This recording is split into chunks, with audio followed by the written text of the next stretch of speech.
el rol de los Estados Unidos en todo este proceso. ¿Antecedentes? Pues sí, Diana. A ver, yo creo que Abelardo está recurriendo a Washington porque, pues en Colombia el gobierno de Petro ha tomado partido abiertamente, influyendo en instituciones y dejando también de esa manera a la oposición sin garantías de imparcialidad.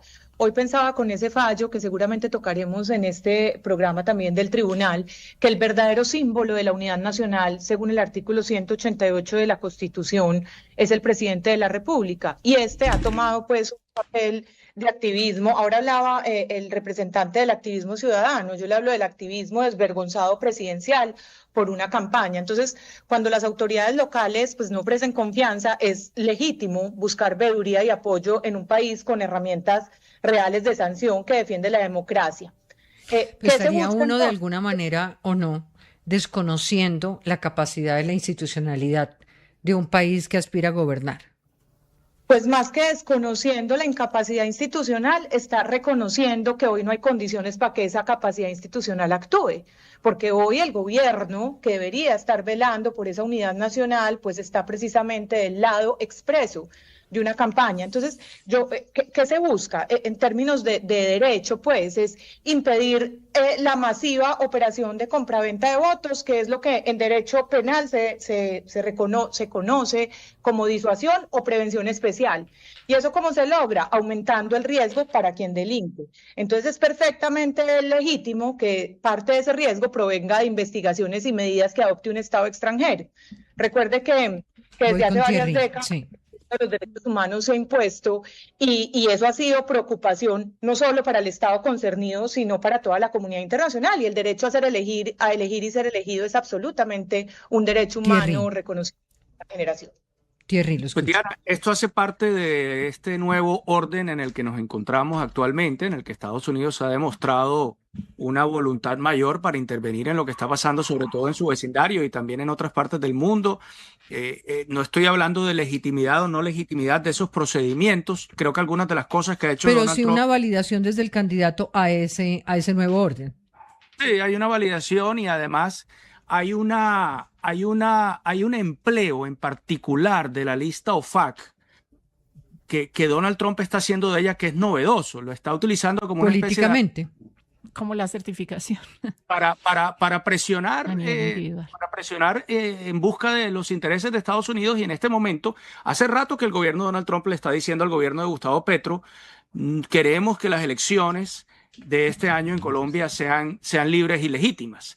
Y Estados Unidos está utilizando los mecanismos de presión con los que cuenta para lograr ese propósito. Del mismo modo, yo creo que a Donald Trump le dolió muchísimo el engaño al que fue sometido por parte del gobierno venezolano, que negoció con el gobierno de Biden unas elecciones supuestamente libres, que no fueron así, y hubo personas cercanas al gobierno actual de Colombia que validaron y apoyaron ese resultado. Creo que eso se traslada a nuestro país con estos mecanismos de presión, tratando de forzar que estas elecciones sean lo más transparentes posibles, como ya varias veces lo ha hecho saber tanto Donald Trump como la Secretaría de Estado. Muy bien, ya el doctor Becerra se había pronunciado sobre el tema de Estados Unidos. Yo quiero pasar a la campaña del doctor Cepeda, donde este fin de semana continuaron los llamados al centro, después de celebrar la suspensión del proceso que adelantaba la recolección de firmas para una Asamblea Nacional Constituyente. 8 días después del preconteo, el candidato afirmó que reconoce los resultados del escrutinio de la primera vuelta electoral, el cual lo ubicó en un segundo lugar con 9.6 millones de votos. Cepeda también lanzó a través de sus redes un llamado al centro, una invitación al diálogo, asegurando que era una disposición formal para buscar alternativas que unifiquen. Y con esto además se distanció del presidente de la República, que no ha reconocido los resultados electorales. ¿Encontrará algo Cepeda en esta búsqueda del centro? ¿Servirá el no a esa constituyente? ¿Es creíble ese no en forma definitiva? ¿El reconocimiento de los resultados, el llamado al diálogo? ¿Usted cómo lo lee, Mónica? Pues yo veo poco creíble los movimientos. Ahora sí hay una estrategia que es dividir ya no entre el gobierno Petro versus los demás, es más los demócratas versus los fascistas, ¿no? Y el gobierno de Gustavo Petro se ha referido a periodistas, a una cantidad de personas en esos términos, y creo que es parte de la misma campaña. Creo que la posición del gobierno nacional y las diferencias con el candidato Iván Cepeda, pues no son importantes ya, porque pasaron muchos días para que eso ocurriera, y creo que los candidatos de centro no se sienten todavía cómodos ni creen que es una propuesta creíble. Entonces, no sé qué tan efectivos sean esos movimientos. Doctor Becerra, usted que es el que más sabe en el panel de esto, ¿no llega muy tarde este cambio estratégico? ¿Tiene el mismo efecto que hubiera podido tener antes? ¿Qué tan cercano ve usted el aterrizaje de figuras del centro en la campaña? Diana, solamente un comentario sobre la pregunta anterior, porque no me la puedo perdonar. Es que lo que pasa con la intervención de otra nación y de otro presidente, de la manera como lo está haciendo Estados Unidos, es violatorio de la Constitución. El artículo 3º de la Constitución, el artículo 8º que regula la política exterior colombiana, prohíbe que haya una violación a nuestra soberanía. Entonces yo creo que alguna gente lo ve con mucha liviandad, por decirlo, pero es sumamente grave porque hace parte un poco de lo que decía Terry, de una reconfiguración donde el derecho internacional parece que no es importante.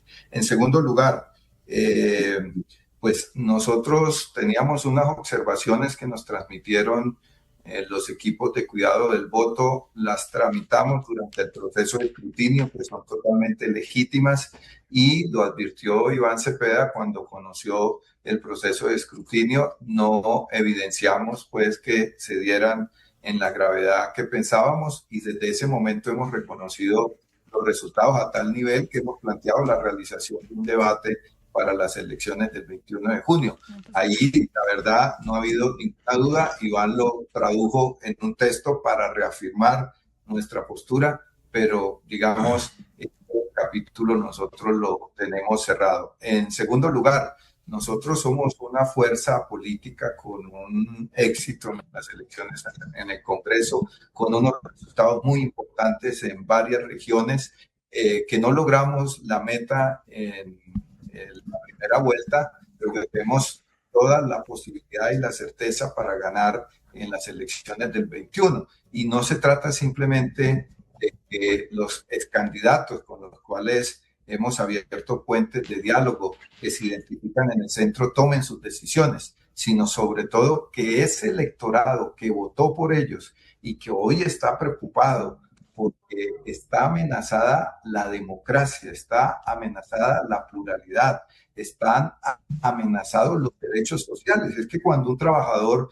ve que un candidato presidencial propone reducir de 19 a 10 ministerios y que eso va a tener como consecuencia el despido de alrededor de 700,000 trabajadores, y que eso mismo va a suceder cuando se liquiden entidades, cuando se limiten derechos. Quienes dicen defender la Constitución son los que realmente representan una amenaza. Nosotros hemos sentido esta semana en esa franja que es muy crítica de nosotros, es crítica también de la oposición, un auténtico sentimiento democrático para defender los derechos sociales, la pluralidad, los derechos de las mujeres, las conquistas que se han tenido hasta este periodo, y creo que eso es lo que empieza a evidenciarse y va a ser contundente en las elecciones del 21. Doctor De Luque, sí, Mónica. Chiquita, simplemente para reaccionar a lo que nos acaban de decir. Yo pienso que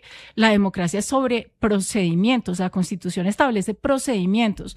La Constitución y la democracia no es sobre resultados de política ni sobre propuestas. Sustanciales, doctora. No, qué pena, pero ahí usted y yo diferimos profundamente, porque ustedes violan la Constitución todos los días y los procedimientos constitucionales. Parece que no lo alcanzo a oír, doctor Becerra. Termino de oír acá y lo oiga usted. Bueno. Dígame. Que una Constitución no es un manual de procedimientos. Quien haya entendido en su clase de Derecho Constitucional que la Constitución no tiene una parte sustancial, un ethos, unos valores que hay que defender, pues creo que perdió esa clase. Doctor De Luque, ¿qué tanto daño le hace Petro a Cepeda en este momento cuando no reconoce los resultados? Pues yo la verdad no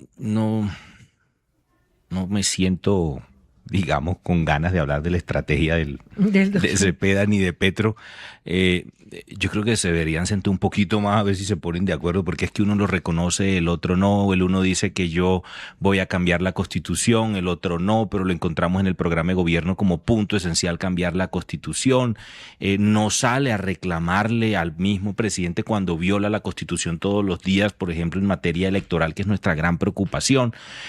Una Constitución que construyeron ellos en 1991 es así con mucha presión para que pues muchos temas que están allí en la Constitución fueron presión del M-19 en su momento, pero pues eso haría otro Pues había un acuerdo nacional debate. en buena hora para que el país lo pudiera sacar adelante. Exactamente, pero pues eso es otro debate. Pero lo que yo quiero decir es que hoy tenemos una Constitución que hay que defender y que nuestra visión es defender esa Constitución, llamar al país a la extrema coherencia, aquí donde cabemos todos, donde queremos defender las instituciones, donde queremos defender la Constitución, a la familia, a nuestra fuerza pública, a los ciudadanos que se quejan de la seguridad, a proteger los derechos a la salud que tienen todos los habitantes de nuestro territorio y de verdad hacer algo de verdad importante con el Estado, que hoy simplemente se convirtió en una maquinaria electoral en favor de un candidato. Sí. Hoy pregúntenle ustedes, yo quisiera, Diana, que tú hicieras este análisis, por ejemplo. Pregúntenle ustedes dónde estuvieron los ministros del despacho del presidente Petro la semana pasada y qué estaban haciendo, todos en territorio saliendo a buscar los votos que necesita Cepeda para ganar a Abelardo, pero no los va a encontrar porque sencillamente ese pueblo del que tanto alardeaban hoy en primera vuelta le dio un golpe a la mesa y dijo no estoy de acuerdo con Petro, no estoy de acuerdo con Cepeda. Me gustaría preguntarle, Thierry, su opinión y pasar rápidamente a una opinión de cada uno sobre la prohibición de utilizar los símbolos patrios.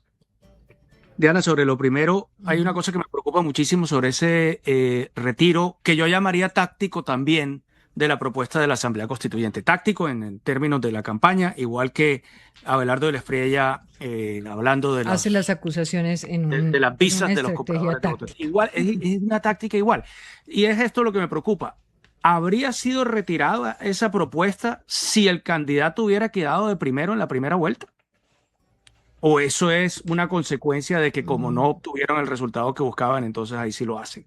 Y eso demuestra lo poco fundamental que se estaba considerando algo tan fundamental como es una asamblea constituyente para modificar las bases mismas del Estado colombiano. Es decir, es un proyecto que se quita o se pone según un resultado electoral. Por eso es que me parece que carece de toda credibilidad esa reculada táctica que se hace con relación a ese proyecto, que en mi opinión creo que puede volver a aparecer en cualquier momento. La opinión última sobre lo que tiene que ver con la decisión de un tribunal para que no se utilicen los símbolos patrios. ¿Qué efecto tiene esto? ¿Realmente hay antecedentes sobre este tema? ¿Hay otras campañas que los han usado? ¿Se pueden o no se pueden usar? Última palabra del tribunal, doctor De Luque. Bueno, yo creo que el tribunal está yendo un poquito más allá porque incluso yo creo que está afectando derechos constitucionales fundamentales del candidato Abelardo de la Espriella que se deben proteger. Eso no creo que lo haya tenido en cuenta en su discurso en la sentencia, pues en la decisión porque pide además retirar frases que contengan firmes por la patria, defensores de la patria. Firme por la patria, ¿sabe por qué nació firme por la patria en su momento? Porque se recogieron firme y la gente estaba firmando. Es decir, esto se ha convertido en un movimiento popular que le ha dado causa a muchas cosas. La utilización de la camiseta ha sido algo que ha salido orgánico de la ciudadanía, del pueblo colombiano, del verdadero pueblo colombiano, que es la mayoría hoy, según los últimos resultados electorales que tenemos. Prohibir firmar, prohibir decir que firme por la patria o prohibirle a un ciudadano colombiano que use la camiseta, aunque unos dicen que solamente es a Abelardo, pues la va a usar el hijo, la va a usar la esposa. O sea, no creo que ese sea el sentido de la democracia, más cuando existen otros mecanismos para hacer y cuando la democracia hoy sí se ve afectada, porque como lo decía ahora la doctora Pachón, el verdadero símbolo de unidad nacional es el presidente de la República y este tiene un aparato estatal completo trabajándole a su candidato y eso es absolutamente evidente. Ahí sí hay de verdad un desequilibrio entre las campañas y nosotros pues Mónica y Becerra, estamos en esa situación. Yo creo que sí hay precedentes de prohibir usar símbolos patrios en logos y emblemas. Eso desde el 2011, en la campaña de Vargas Lleras también se prohibió. Recuerdo también en el logo símbolo de Álvaro Uribe, pero aquí estamos en dos campañas que están gozando de la polaridad y de la polarización. Entonces, cualquier decisión que tome un juez en este momento, así sea que el presidente por favor no participe en política, entonces participa más en política. Y lo que hacen es coger a los electores y ponerlos a polarizarse aún más con este tipo de cosas. Entonces, yo creo que lo que pasa es que cuando un juez toma esa decisión, mañana todos los votantes y los candidatos van a retar esa decisión, porque es una decisión absurda en medio de un debate electoral como el que estamos viviendo en este momento.